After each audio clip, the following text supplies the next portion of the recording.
Et si tout ce qu'on vous a appris sur la sécurité, les plans B et ne pas tomber était en train de vous empêcher de vivre votre vie pleinement? Et si échouer n'était pas une honte, mais la preuve que vous essayez vraiment? Ce texte que vous allez entendre n'est pas un discours de motivation ordinaire. C'est une claque, une invitation à tomber, mais en avant. Une promesse que vos plus grands échecs pourraient être vos meilleurs tremplins. Vous allez découvrir pourquoi ne jamais prendre de risque est le seul vrai risque. Et pourquoi, sur votre lit de mort, ce ne sont pas vos erreurs que vous regretterez, mais vos rêves jamais tentés. Accrochez-vous, parce que ces quelques minutes pourraient changer votre façon d'échouer et de réussir. Abonnez-vous pour plus de vidéos. J'ai découvert que rien dans la vie ne vaut la peine d'être vécu si vous ne prenez pas de risques. Nelson Mandela a dit qu'on ne trouve aucune passion à jouer petit, à se contenter d'une vie inférieure à celle que vous êtes capable de vivre. Aujourd'hui, je suis sûr que dans vos expériences à l'école, en postulant pour l'université, en choisissant votre filière et en décidant de ce que vous voulez faire de votre vie, je suis sûr que des gens vous ont dit « Assurez-vous d'avoir quelque chose sur quoi retomber. Assurez-vous d'avoir quelque chose sur quoi retomber, ma chérie. » Mais je n'ai jamais compris ce concept. Avoir quelque chose sur quoi retomber? Si je dois tomber, je ne veux retomber sur rien. Je veux tomber en avant. Je me dis qu'au moins comme ça, je verrai bien ce que je vais heurter. Sans persévérance, vous n'irez jamais au bout. Alors, faites ce qui vous passionne. Prenez des chances. N'ayez pas peur d'échouer. Il y a un vieux test de QI, 9 points, et il fallait tracer 5 lignes avec un crayon à travers ces 9 points sans lever le crayon. La seule façon d'y parvenir était de sortir du cadre. N'ayez pas peur de penser hors du cadre. N'ayez pas peur d'échouer grand, de rêver grand. Mais souvenez-vous, des rêves sans objectif ne sont que des rêves.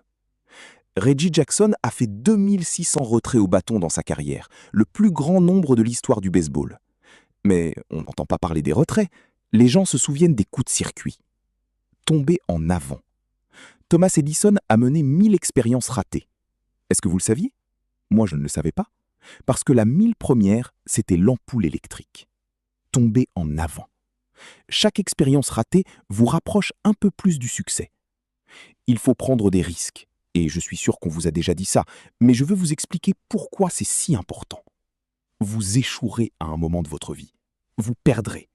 Vous vous ridiculiserez.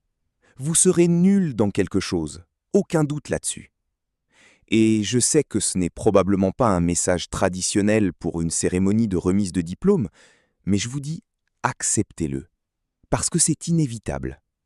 Dans le métier d'acteur, on échoue tout le temps. Au début de ma carrière, j'ai passé une audition pour un rôle dans une comédie musicale à Broadway. Le rôle parfait pour moi, pensais-je. Sauf que je ne sais pas chanter. Je n'ai pas eu le rôle.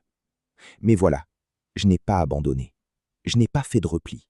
Je suis sorti de là pour me préparer pour l'audition suivante, puis l'audition suivante, puis l'audition suivante. J'ai prié et j'ai prié. Mais j'ai continué à échouer, échouer et échouer. Mais ça n'avait pas d'importance, parce que, vous savez quoi? Il y a un vieux dicton. Si vous traînez assez longtemps chez le coiffeur, tôt ou tard vous aurez une coupe.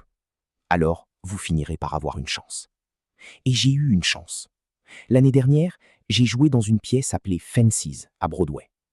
Mais voici le hic. C'était au Court Theatre, le même théâtre où j'avais échoué à ma toute première audition 30 ans plus tôt. Ce que je veux dire, c'est que chaque diplômé ici aujourd'hui a la formation et le talent pour réussir. Mais avez-vous le cran d'échouer? Si vous n'échouez pas, vous n'essayez même pas. Je le répète, si vous n'échouez pas, vous n'essayez même pas. Pour obtenir ce que vous n'avez jamais eu, vous devez faire ce que vous n'avez jamais fait. Votre vie ne sera jamais un chemin tout droit. J'ai commencé à l'université Fordham, en médecine préparationnelle. J'ai suivi un cours appelé morphogénèse cardiaque. Je ne pouvais pas le lire, je ne pouvais pas le prononcer et je ne pouvais certainement pas le réussir. Alors, j'ai décidé de me lancer en droit préparationnel, puis en journalisme. Et sans concentration académique, mes notes ont pris leur propre direction. J'avais une moyenne de 1,8 et l'université m'a très poliment suggéré qu'il serait peut-être préférable de prendre un congé. J'avais 20 ans, j'étais à mon point le plus bas. Et puis un jour, je me souviens du jour exact, le 27 mars 1975. J'aidais ma mère dans son salon de coiffure. Ma mère possédait un salon de coiffure à Mount Vernon, et il y avait une femme plus âgée qui était considérée comme l'une des notables de la ville. Je ne la connaissais pas personnellement, mais je regardais dans le miroir. Et chaque fois que je regardais dans le miroir, je pouvais la voir derrière moi. Elle me fixait.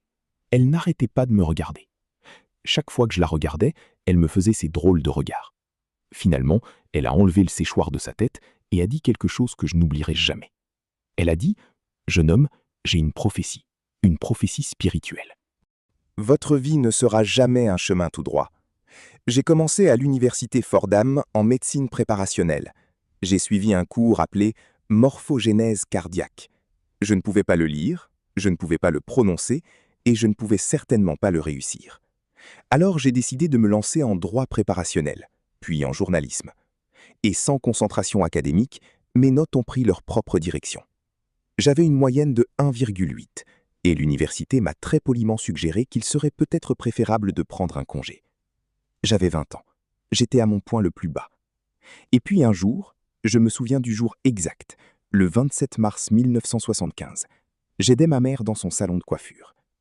Ma mère possédait un salon de coiffure à Mount Vernon, et il y avait une femme plus âgée, qui était considérée comme l'une des notables de la ville. Je ne la connaissais pas personnellement, mais je regardais dans le miroir, et chaque fois que je regardais dans le miroir, je pouvais la voir derrière moi. Elle me fixait. Elle n'arrêtait pas de me regarder. Chaque fois que je la regardais, elle me faisait ces drôles de regards. Finalement, elle a enlevé le séchoir de sa tête et a dit quelque chose que je n'oublierai jamais. Elle a dit « Jeune homme, j'ai une prophétie spirituelle. Tu vas voyager à travers le monde et parler à des millions de personnes. Et dans les années qui ont suivi, comme cette femme l'a prophétisé, j'ai voyagé à travers le monde et j'ai parlé à des millions de personnes à travers mes films. Des millions de personnes qui, jusqu'à ce jour, ne pouvaient pas me voir. Qui, jusqu'à ce jour, ne pouvaient pas me voir pendant que je leur parlais. Et elles ne pouvaient pas me voir, elles ne pouvaient voir que le film. Elles ne pouvaient pas voir le vrai moi. Mais moi, je vois la jeunesse d'aujourd'hui. Et je suis encouragé par ce que je vois. Je suis renforcé par ce que je vois. Parce que prendre des risques, ce n'est pas seulement chercher un emploi. C'est aussi savoir ce que l'on sait et ce que l'on ne sait pas. C'est être ouvert aux gens et aux idées. Les chances que vous prenez, les gens que vous rencontrez, les personnes que vous aimez, la foi que vous avez, voilà ce qui vous définira. Ne soyez jamais découragé, ne vous retenez jamais, donnez tout ce que vous avez. Et quand vous tomberez dans la vie, rappelez-vous ceci, tombez en avant.